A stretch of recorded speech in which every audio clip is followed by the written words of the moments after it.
जय भारत, जय जवान, जय किसान, जय सभी जाति धर्म के भारत के लोग। 10 दिसंबर को ह्यूमन राइट्स दिन है, इसलिए दिल्ली के जमात इस्लाम के लोगों ने मुझे विनती करी थी कि आप ह्यूमन राइट्स पर एक वीडियो दीजिए।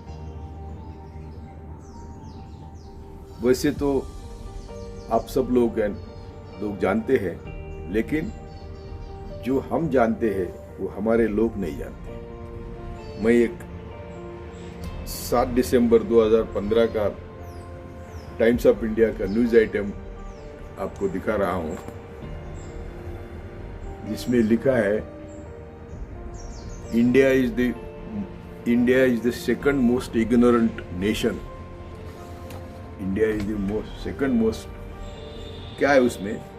हम इनइक्वालिटी क्या है समझते नहीं, नॉन रिलीजियस पॉपुलेशन क्या है हमारे मालूम नहीं, फीमेल एम्प्लॉयमेंट क्या है मालूम नहीं, इंटरनेट एक्सेस हमें नहीं, जाति धर्म के जो ठेकेदार है वो हमें कैसे लूटते हैं ये हम समझते नहीं, और हम जाति धर्म में इतने अटके हुए हैं कि हम उसके बाहर जाके देश का चिंतन करने को तैयार नहीं। तो जाति धर्म के जो सभी ठेकेदार हैं वही पहले हम पर अन्याय करते हैं और हमारे जो ह्यूमन राइट्स है उनके ऊपर हमला करते हैं, और उनको तो हम छोड़ते नहीं। हम लोगों ने समझना चाहिए कि एक ही पृथ्वी है और एक ही मानव जात है, और मानव जात को यदि सब ह्यूमन राइट्स मिलने चाहिए तो उनमें ना कुछ जाति धर्म का या ऊंच नीच का भेद होना चाहिए। इसलिए सबसे बढ़िया डॉक्यूमेंट ह्यूमन राइट्स के लिए होगा तो हमारा भारतीय संविधान, और उसमें भी संविधान का आत्मा है भारतीय संविधान की प्रस्ताविका, यानी हम सब भारतीयों का आत्मा है संविधान, और संविधान का आत्मा है प्रस्ताविका, जिसमें भारतीय संविधान की शुरुआत ही करी है हम भारत के लोग। और हम भारत के लोगों ने हम कैसा भारत खड़ा करना चाहते हैं उसका जिक्र चंद शब्दों में किया है। वो शब्द क्या है कि हम सोशलिज्म, सेक्युलरिज्म और डेमोक्रेसी के तहत जीना चाहते हैं। उसका मतलब क्या है? तो भारत में ना आर्थिक विषमता रहेगी, ना सामाजिक विषमता रहेगी, ना राजकीय विषमता रहेगी। So inequality in politics, economy and social inequality will not be tolerated. और हम फ्रेटर्निटी और लिबर्टी की बात करते हैं, यानी बंधुता और स्वतंत्रता। यही तो सभी विचारों की हमारे देश में घुटन हो रही है। हम लोगों को स्वर्ग की लालच दिखाते हैं, नर का डर दिखाते हैं, जो भी इतने भी होंगे अल्लाह ईश्वर उनका डर दिखाते हैं, और हम किससे शादी करें, हम क्या खाए, हम क्या पहने, हम कहाँ जाए, हम कौन से धर्म का पालन करें, ये जो बातें रोटी, कपड़ा, मकान, स्वास्थ्य और शिक्षा से संबंधित नहीं है, उसके ऊपर हमारे देश की राजनीति चल रही है। यदि हम डॉक्टर बाबा साहब अम्बेडकर का संविधान बनाने के पहले का इतिहास देखेंगे तो he was the most sufferer. उनको सबसे ज्यादा उनके ऊपर अन्याय हुआ था बचपन से, और भारत के लोग किसी हालत में उनको संविधान सभा में लेने के बाजू में नहीं थे, विरोध किया।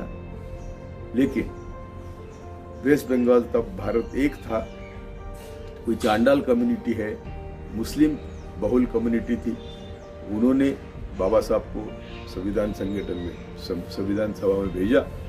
उसी के कारण बाबा साहब का संविधान समिति से परिचय हुआ, विद्वत्ता मालूम हुई, और उसके बाद उनका संविधान समिति के ड्राफ्ट कमेटी के अध्यक्ष बने।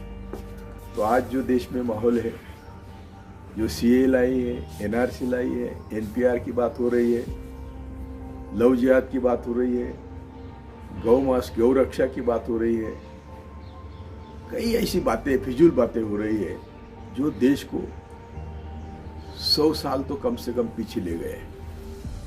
तो आज के ह्यूमन राइट की बात जब हम करेंगे तो हमें बंधुता और लिबर्टी का, यानी बंधुता और स्वतंत्रता का अर्थ मालूम चाहिए। अभी अभी मैंने जो न्यूज पढ़ी उसमें हम लोग सब इग्नोरेंट हैं, हमें समझता है नहीं। मेक्सिको के बाद हम, यानी हम 2 नंबर पे दुनिया में, इतनी बुरी हालत जब हमारी है तो हमारा कर्तव्य क्या है? हमारा कर्तव्य है कि हमारी संविधान की प्रस्ताविका का एक एक लफ्ज का सादे सरल भाषा में अर्थ बताकर लोगों को जागरूक करना है। मैं तो कहता हूं कि जो भी वो प्रस्ताविका की शपथ लेते हैं वो सब सारे बदमाश हैं। वो सिर्फ शपथ लेते हैं और नीचे आके उसके उल्टा काम कर रहे हैं। ना आर्थिक नीति हमारे संविधान को मालूम मंजूर है, ना आर्थिक इनइक्वालिटी, अविषमता मालूम है। यानी संविधान जो चाहता है कि हम सबको सबका बराबरी का दर्जा मिले, ना हम जात धर्म के नाम पर देश चलाए, लेकिन वो हो नहीं रहा है। तो आज जरूरत जो है वो हम सब मिलके भारतीय संविधान की प्रस्ताविका हर दिन किसी भी धर्म के मंत्र तंत्र के पहले पढ़नी चाहिए और उसका सीधा सरल अर्थ लोगों को समझाना चाहिए। तो ही हम समझ सकते कि हमारे ऊपर अन्याय करने वाले कौन हैं, हम ह्यूमन राइट्स के कितने दूर हैं। किसी के भी नॉर्म्स लो, हमारे संविधान के नॉर्म्स लो, यूनाइटेड नेशंस की ले लो, कुछ नहीं हो रहा है देश में। सभी हमारे निजी हक कुचल कर हमें मार रहे हैं। तो मैं इसी वीडियो से हम सभी जाति धर्म के लोगों को विनती करता हूँ, यदि हमें यह बदलना है तो जिनके ऊपर बहुत अन्याय हो रहा है वो है देश में दलित है, आदिवासी है, मुस्लिम है। दलितों को दलित कहना अच्छा नहीं लगता तो मैं कहूँगा अम्बेडकरवादी है।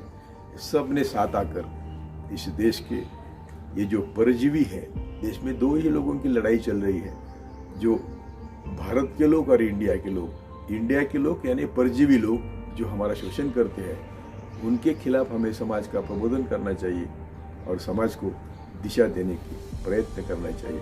यही 10 दिसंबर का मेरा संदेश है कि भाई जात धर्म पंथ छोड़ के राजनीति करो। रोटी कपड़ा मकान स्वास्थ्य और शिक्षा के लिए राजनीति करो और इसी राजनीति करने वाले को साथ चलो। जय भारत।